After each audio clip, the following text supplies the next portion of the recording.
Au chapitre 8, Jésus entame un parcours qui part de César et de Philippe, Marc 8, 27. Traverse la Galilée, Marc 9, 30, la Judée et les territoires au-delà du Jourdain, Marc 10, 1, puis monte vers Jérusalem. Mais derrière ce déplacement physique se profile un itinéraire d'une toute autre nature. Jésus est sur le chemin. Lui et ses disciples font route. Ils sont sur le chemin, Marc 10, 32. Mais chaque fois que l'évangile de Marc associe ainsi Jésus au chemin qu'il est en train d'entreprendre, il précise que Jésus enseigne. Plus, comme il l'a fait à Capharnaüm, au bord de la mer, ainsi dans la mer, ou à Nazareth, mais en clair, Marc 8, 32. Jésus enseigne effectivement quelque chose de précis, l'itinéraire que doit suivre un mystérieux fils d'homme.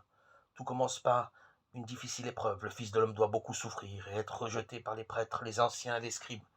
Cette épreuve fait vivre une rupture qui introduit dans le domaine de la mort. Le Fils de l'homme doit beaucoup souffrir et être rejeté par les prêtres, les anciens et les scribes, et être tué.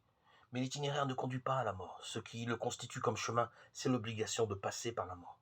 Le Fils de l'homme doit beaucoup souffrir et être rejeté par les prêtres, les anciens et les scribes, et être tué, et après 3 jours se lever. Marc 8, 31. Le même enseignement de Jésus revient encore 2 fois dans le texte. Là aussi, l'itinéraire commence par une épreuve. Le Fils de l'homme est livré à des mains d'hommes. Marc 9, 31. Mais toutes sortes de brimades, d'injures et de mutilations détaillent maintenant la rupture qui fait entrer dans le domaine de la mort. Le Fils de l'homme sera livré aux grands prêtres et aux scribes. Ils le condamneront à mort, ils le livreront aux païens, ils le bafoueront, cracheront sur lui, le fouetteront, le tueront. Marc 10, 33, 34. La dynamique de l'itinéraire reste toutefois la même. La mort est posée comme point de passage. Elle est placée au nœud d'une traversée. Ils le tueront. Et tué après 3 jours, il se lèvera. Marc 9, 31b.